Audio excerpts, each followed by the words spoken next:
Problem number 9. Here's a new type of problem. Although we have all the tools we need to solve this. Just take it step by step. Think about what it's asking you to do. That's one thing. And then how you do it. Right? So the what has some key words. All right, let's read this.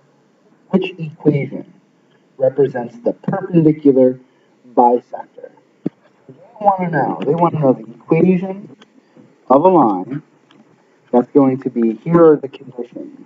It's got to be perpendicular to segment AB, and then it also has to bisect segment AB.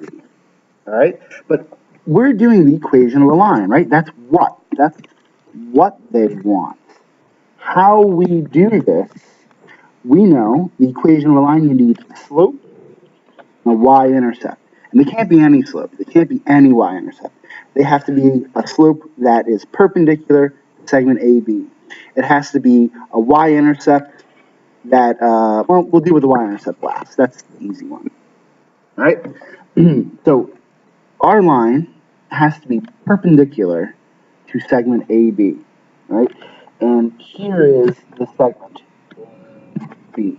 Well, if we're going to be perpendicular to that thing, we need to know the slope of segment AB. Right? Once I figure out the slope of segment AB, then I can figure out the perpendicular slope. So let's do the calculation. That's the change in y over the change in x. So I'm going to do some subtraction, right? That's 2 minus 6, and my x's are 8 and 0. So 8 minus 0. 2 minus 6 is minus 4. 8 minus 0 is 8. This reduces to negative 1 over 2. So my slope for AB is negative 1 over 2. The slope for my line, right, I'll do it in blue. The slope for my line must be perpendicular to this thing. So perpendicular is the negative reciprocal, meaning change the sign. If our original is negative, ours is going to be positive, and then flip the fraction, do the reciprocal. 2 over 1. Our slope is going to be a positive 2. So we've got that slope part down. Now we need the y-intercept of our line. And let's think about what we have. All we have right now is this segment AB. This segment AB, right? We want a line that is perpendicular to this thing, all right? So that's perpendicular, be at a right angle. But it can't be perpendicular anywhere, right? It can't be perpendicular anywhere. Condition that it has to bisect AB. It must cut it in half. All right?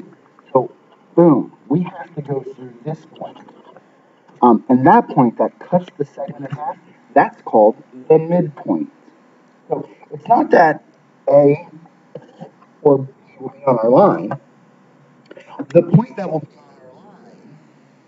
on our line that's perpendicular to the red one and cuts it in half, the point that's on our line is the midpoint. In order to find the y-intercept, we first need to find the midpoint of segment A, B. Well, I'm going to do that quickly, all right? Midpoint is going to be the average of our x's. So that's 8 and 0 added up, that's 8, divided by 2, that's 4. The average of our y's added up, right? 2 and 6 gives us 8, divided in half gives us 4. So our midpoint is 4 comma 4. That's the point on our line, all right? That's point 4 comma 4. So we can use our slope and this x and this y in the equation of a line. So we'll have 4, right? Y plus b. 4 equals our slope, 2, plus our x value. I'm sorry, plus the y-axis that we're looking for. Simplifying this, we get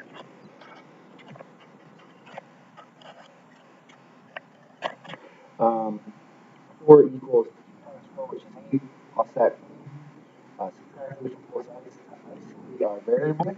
4 minus b is minus 4. So our y-intercept is minus 4, and our slope is 2.